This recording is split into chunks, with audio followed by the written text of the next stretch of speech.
Okay, so I tried to go live, and then all of a sudden, whatever I was saying, I could hear back to me. So it kind of like got me all messed up. But I've never done this before. Bear with me. I'm just trying to get a whole video out there, like all at one time, like so I don't have to like make a whole video and like edit it or do anything weird. Like I just want to get it all out there, and however it is, it is. So God speaks to me.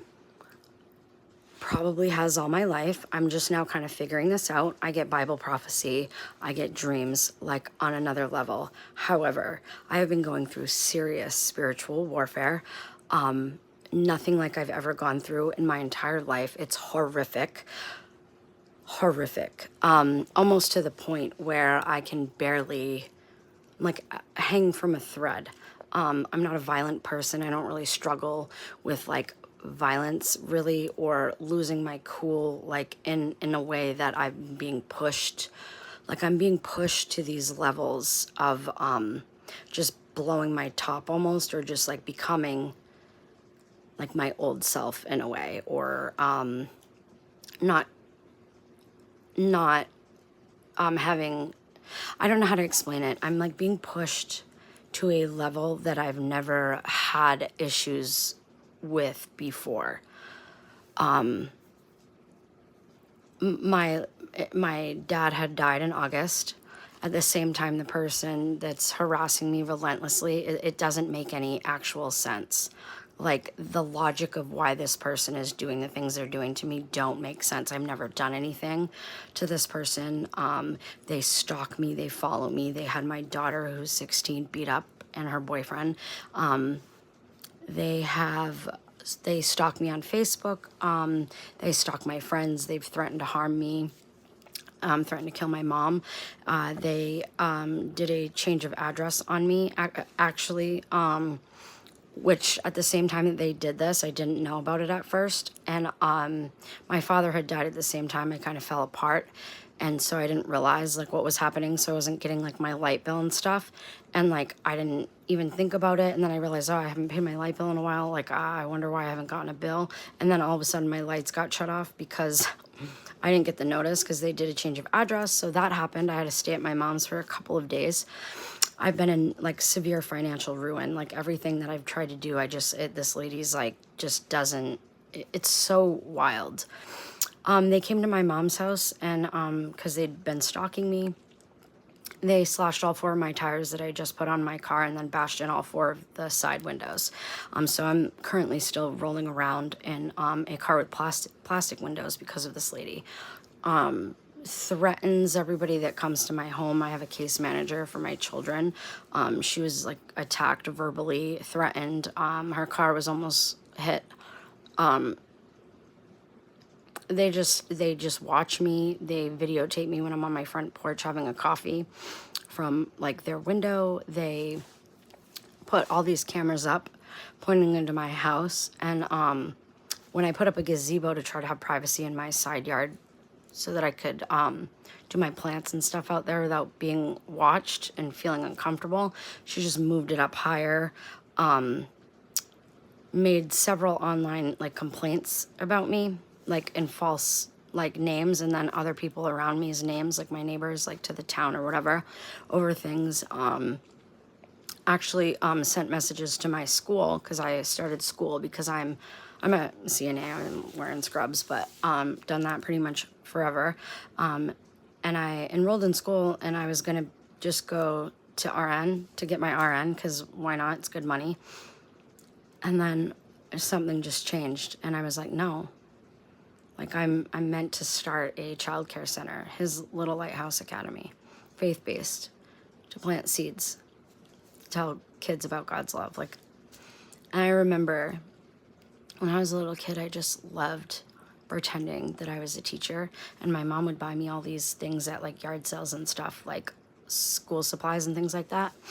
And there's certain things about school for me. I went to many of them, 12 years, and moved a lot. And there was things about teaching that always stuck out for me as I was a little kid, and I was being taken back to my youth, and God was doing a work in me. And I never really thought about being a teacher. I didn't think they made that good of money. And I mean, for a while, I didn't really have the passion for children and like I do now. And I really feel like God's calling me to open up his little lighthouse academy and teach kids about God's love. And every time I go to try to start classes for my associates in education, my entire life just blows apart, you know? And like I literally enrolled in community college at first for my RN. And then just randomly, I'm like, no, I'm going to get my associates in education. I enrolled last December. I have not been able to start. The first spring comes, the laptop that I got for the online classes never arrived. I couldn't get my books at the bookstore, so they had to push it back. Over the summer, I was supposed to start over the summer, and the summer is when this lady like really went into like high gear because I had to go and file an actual PFA, and she's already violated it 2 times. Like more than that actually, but legally she's only been charged twice for violating a PFA that I got that was good for a year, which was like, it's wild actually, because if a guy violated it, he would be in prison. Nope, they just let her out, and the cops don't do a lot to make her stop. And I just found out today actually that all of the investigating that they're doing on these people, because I mean, there's a lot of stuff. Like I could go on and on and on about the way that this lady is like making my life a living hell.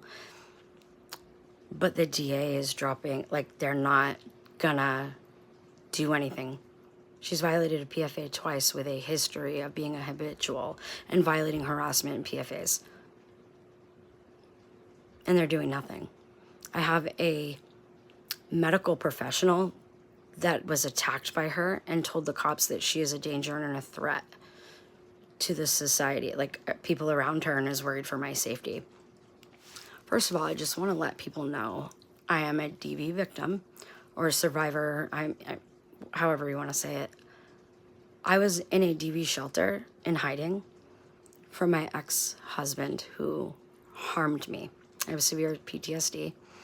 And the house that I moved into, the lady was literally on the news because she was also a DV victim and bought a house and wanted to give back to other people in a DV shelter, which is where I was. And that's how I got into this place. And the first week that I moved in, I was verbally assaulted by the lady across the street. I mean, humiliated in front of UPS workers that drop off packages, 2 different plow people that had to come plow me out after I had just had surgery and couldn't barely walk. Like verbally assaulted them. One of them refused to come back. My daughter's a teenager and her friends come over. They ordered DoorDash. Every one of them was threatened to be like hit with bats and things when they come. And like people will be like, oh, you know, she's in a shelter and she doesn't own her home and she's a POS and this and that. Like literally telling people personal things that she shouldn't even know, but like just to humiliate me, or like she's like, it's just wild. Like, how are you that, like, how, imagine the effort and time that she spends looking at my Facebook or social media, or like coming up with ways to mess with me when I've literally done nothing to this lady. She doesn't even know me from Adam, and I don't get it. She called my school or emailed them and told them that my daughter doesn't live with me and that I make $5,000 a month on OnlyFans. I had DHS contact me.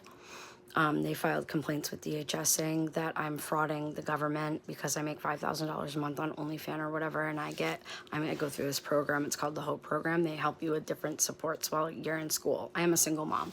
And so, yeah, I'm taking advantage of some of the opportunities that are around me to better my life, which I've been trying to do. I'm a CNA and I'm trying to open up my own business, and where I'm at would be amazing to be able to do that. I am at a dead-end street. I have a fenced-in backyard.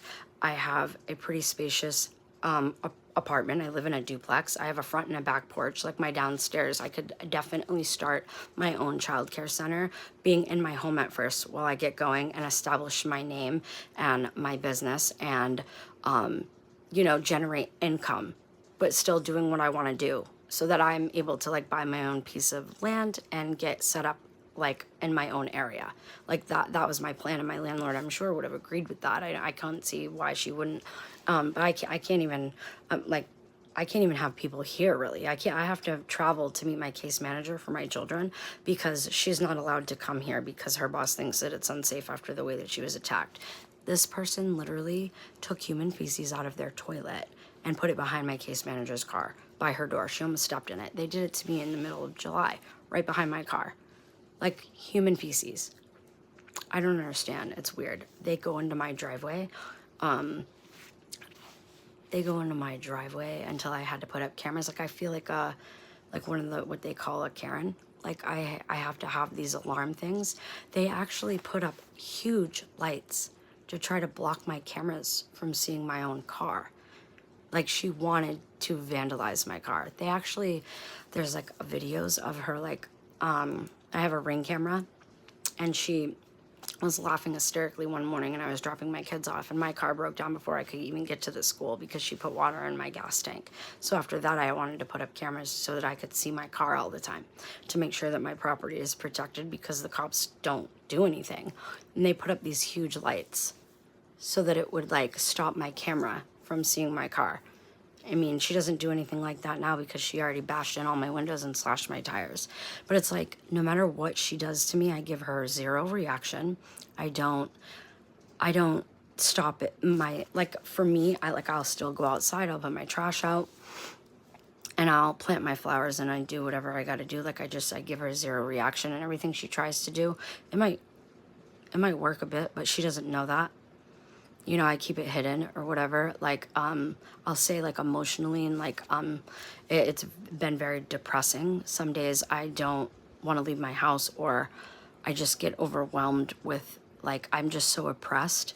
Not only that, but the chick that lives next to me is like a raging alcoholic and, just does things to try to like lies to the landlord about me. Like it's so a spiritual battle.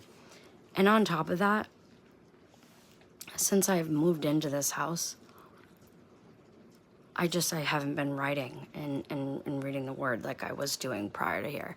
When I was in the shelter, I was attacked in my dreams every night.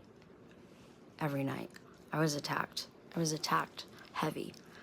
And then I moved in here but I was still seeking God. I was like in a different place. Like I was really on, like just seeking him and I don't know, like something just, I don't know what it is, but I just wanted to let you guys know that little update.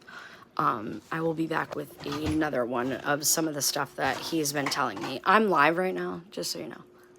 So can you give me a second? I'm live on YouTube. You have like no phone. I know, but that's not true. But I just wanted to let you know because you don't even take pictures with me, so, or let me post anything, so. I have a 16-year-old, by the way. Her name is Jules. She's pretty cool. All right. You were literally having